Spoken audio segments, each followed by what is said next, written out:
where we stayed last night. That's entering the, looks like the southern Nantahala Wilderness. That's where we came from. You can see that yesterday. So that's headed south. I'll try to be really quiet because there could be people still camping and asleep. But down that trail right there is where my campsite was. It's Betty Creek Gap. And it's a really nice area, probably my best night's sleep yet. Sleeping under these trees that are called, of course, something I can't think of right now. But anyway, it's about 6:30. It's the latest I think I've gotten on trail since my first night, well, at least camping anyway. When you're in a hostel, you never get on trail really early. But that's headed north. That's where I'm headed, going up Albert Mountain to the 100-mile mark today. So I'll video some when I get there. Okay, so I just showed you that video of the Nantahala sign, the southern Nantahala forest. I'm gonna video for just a minute. If I trip and fall down, then I'm gonna put the phone away. But this is really pretty through here. Just getting started, headed north. And this is the trail. Albert Mountain's gonna be a bear. I think it is 400 feet climb up in only 3/10 of a mile. So it's practically straight up.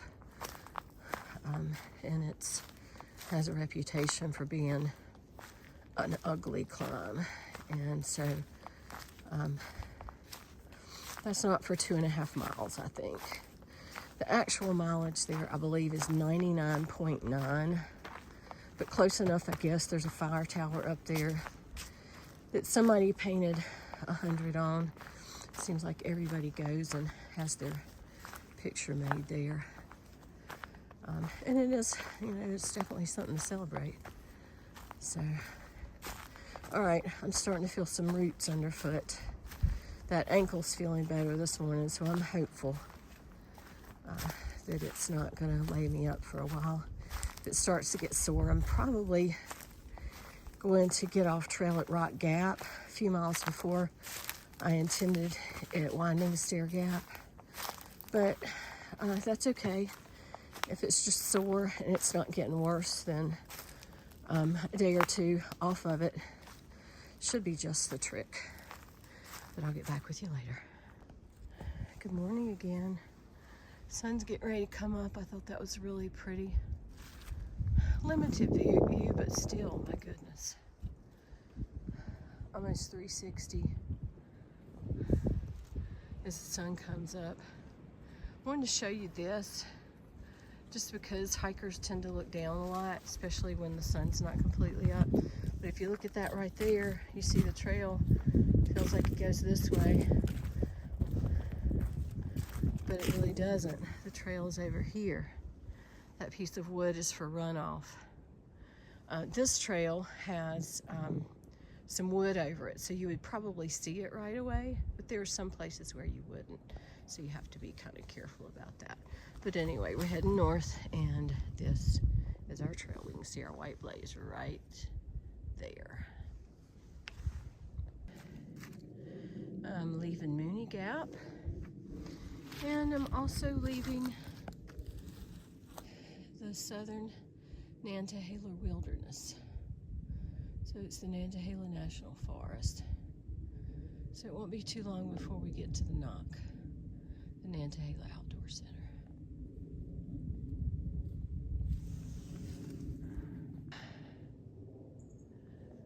Pretty view.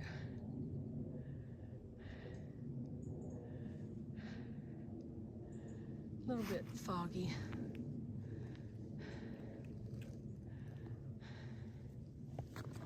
That's where I'm headed, down these steps. And there. And this is kind of a big old rock.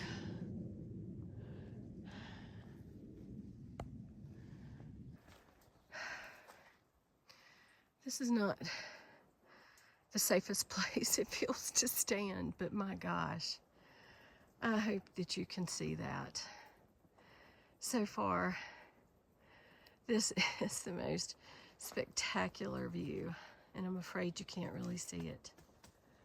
Oh my gosh.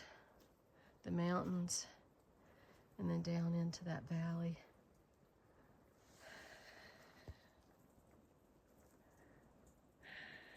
It's beautiful.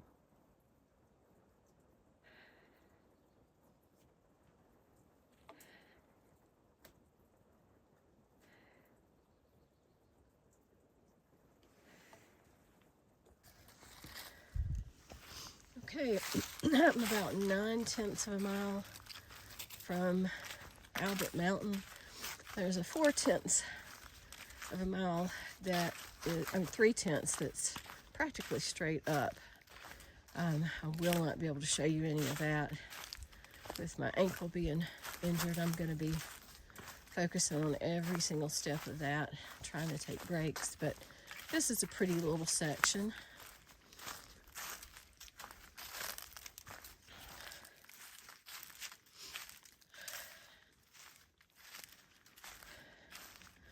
Kind of nice. I'm away from the edge for a little bit. For most of this morning, I've been right on the edge of the mountain, and that's fine. It's really pretty. It's not a sheer drop off on the side, so it's, you know, sort of gives you the feeling that, you know, you're not about to drop off. A little better than a sheer drop off, but anyway, and there are trees, so if you have issues with heights, I do think that helps to have some trees on the side and a little bit of a slope. Pretty little green tunnel. Looks like it continues on here for just a minute or two.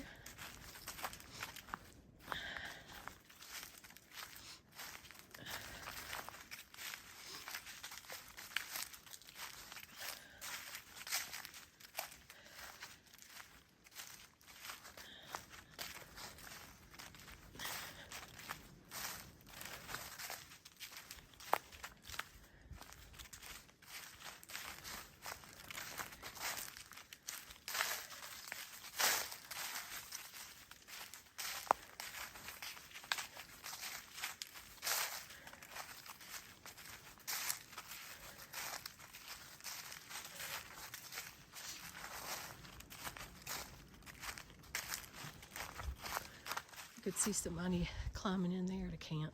A little stealth site.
Pretty little campsite right there. Look at that. That'd be a great place. These trees might sort of shield you from the wind up here. Top of the mountain's not a great place to camp.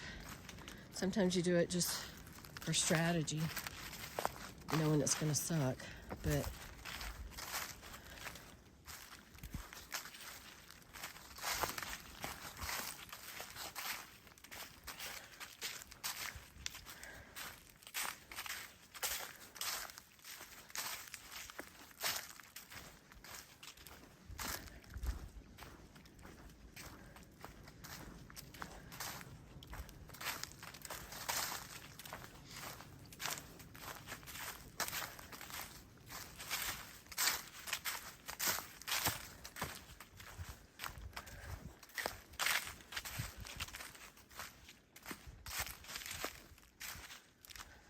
Another campsite.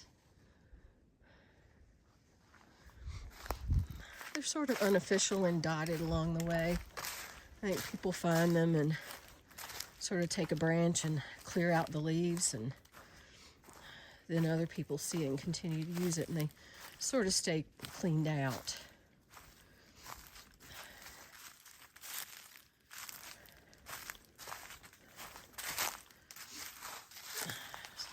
White blaze tells us we're on the right track. There's a road. I don't know what that is. It's probably a Forestry Service road.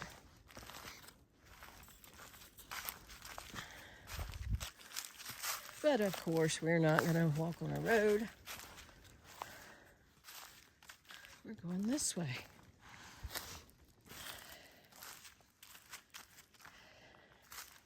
The reason I know is because I'm following the white blaze. All right, we're gonna go uphill a little bit, so I'm gonna put the camera away. Okay, so I am here at the entrance to climb up to Albert Mountain. It's a fire tower that's maintained, I guess it says online that it's maintained for hikers. It's right beside this fire road, Forestry Service fire road, but this is sort of the view. That's where I came from. You can see the white blaze there. But this is 3/10 of a mile up. It's 400 feet gained, so it's a bear of a climb. I'm getting ready to start that, and I'll be glad when it's over. Maybe a third of the way up to Albert Mountain. This is a view. Really pretty. Way down there. That's where I came from. You can't really see it, but way down there. These are little shaky steps up. The little wooden things there were very shaky, but I held on to the rope anyway and pretended it was all good. All right. Going up.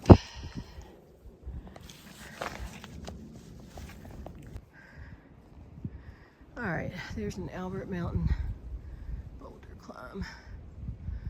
It doesn't look focused to me, but here we go. It's a treacherous climb, but I hope it's almost over. You can't tell how far down that is to the middle of the screen there, but it is. But this is what we're climbing up. Going up that way. Beautiful view, good gravy. It's just ridiculous.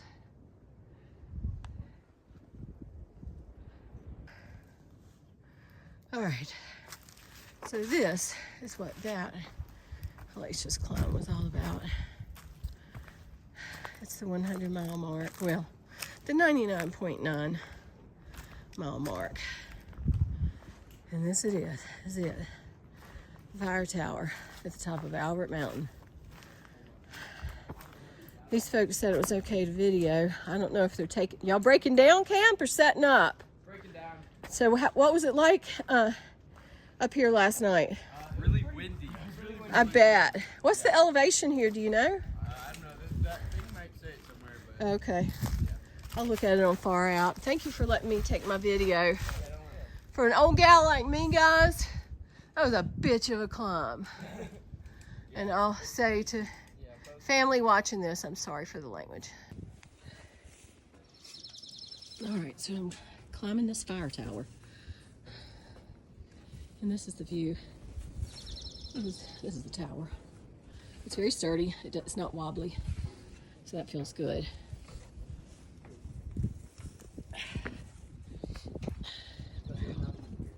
That's incredible.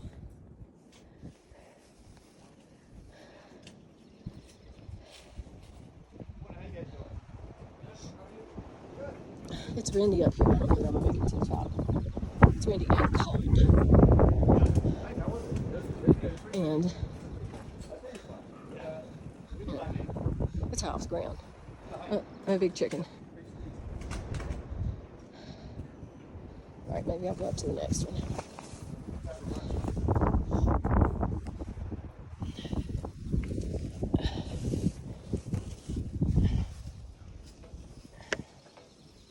Where you guys heading today? We're going home now. Okay. You guys just do a okay, sure. Where you guys start? Just down that way.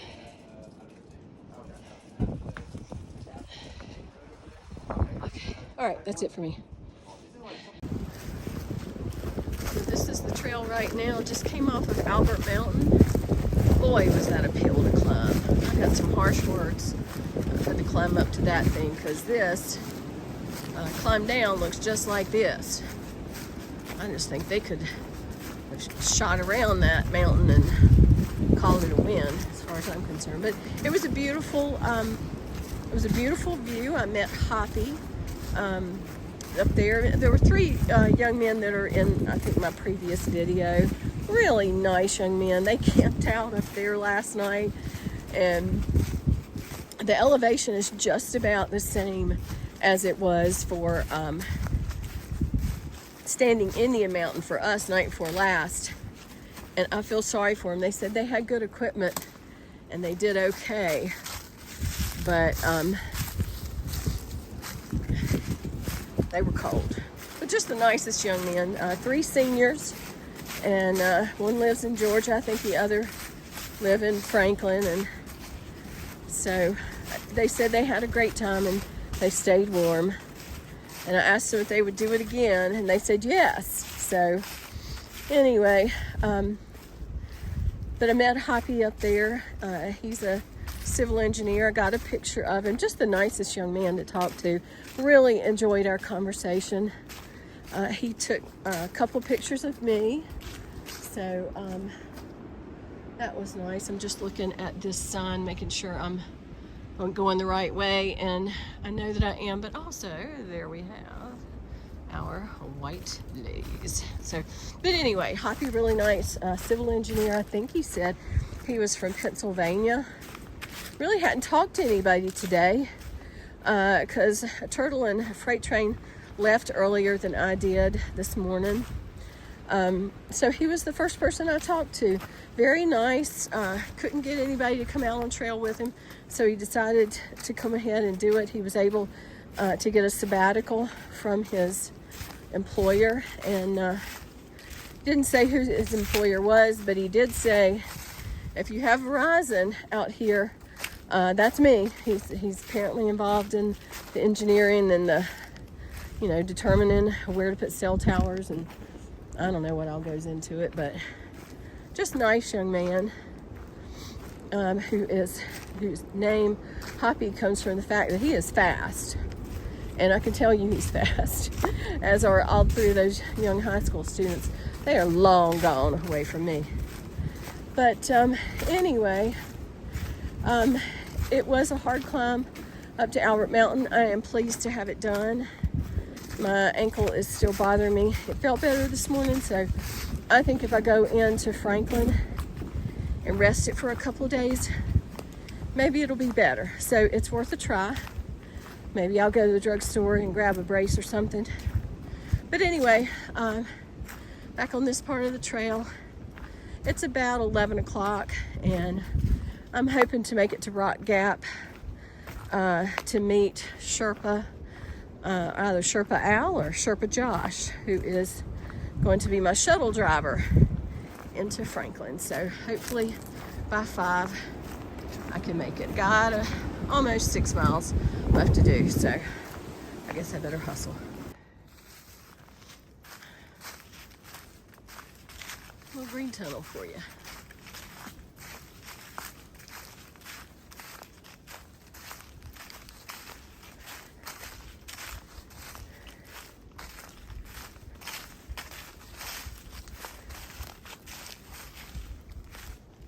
So I'm starting to rethink some things that are in my clothes bag.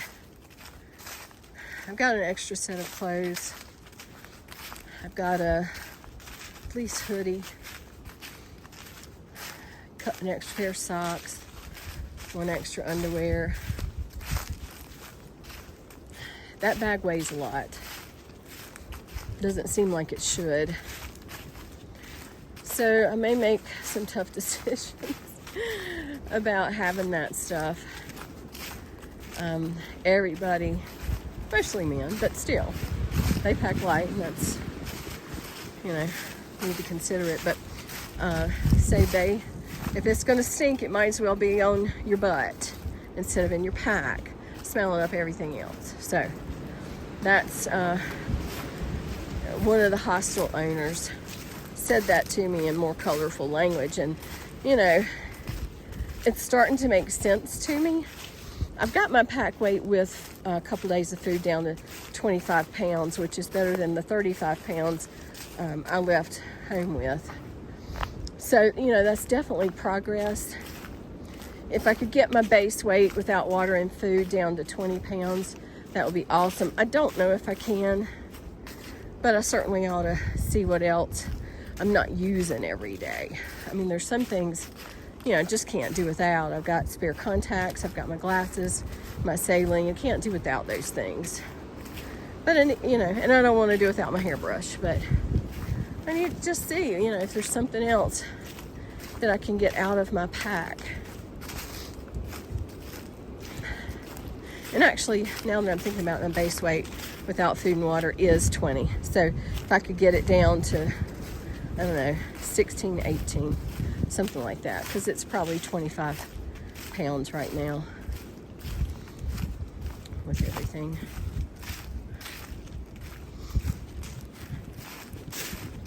Every little bit helps, because a liter of water weighs about 2 pounds. Every day's food weighs 1 to 2 pounds. So everything has to be considered. This is a nice long green tunnel, but it looks like we're coming out to some sunshine up here. Looks like a pretty little spot.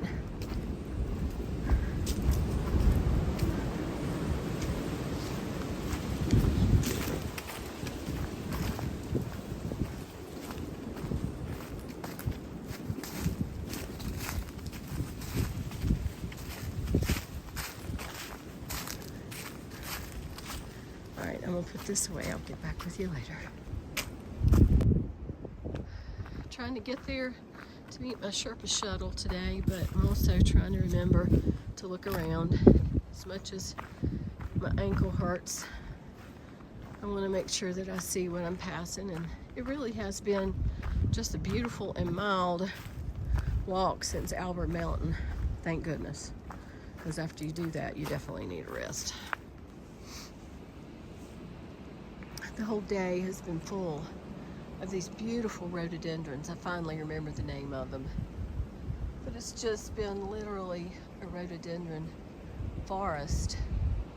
Almost missed my turn here. Almost took a blue blaze instead of a white blaze for the AT, but the trail's turned into a stream. Pretty little stream. We'll see how I keep my feet dry.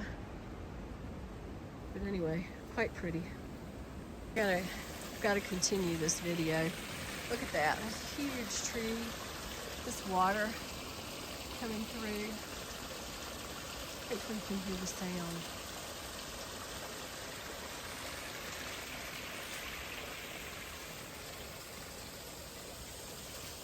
That's where I'm headed.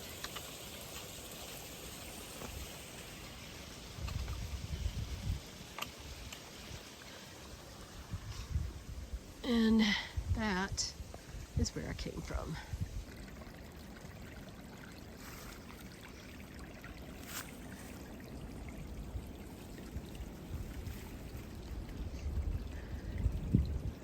That's the trail. Another little stream. Trail turned into a stream. About 1.8 miles from Rock Gap, where I'm going to be picked up. That's where I came from. That's a trail. And this really looks more like a park setting. It is absolutely beautiful. I know the word beautiful is overused, but anyway, that's where we're headed. This is the trail. I'm not going to walk with the phone, but about, I think, 6/10 of a mile from Rock Gap parking lot where I'll be picked up. So I will show you the Hilltop Hotel. It sort of caters to hikers, but when I get there, I'll show it to you.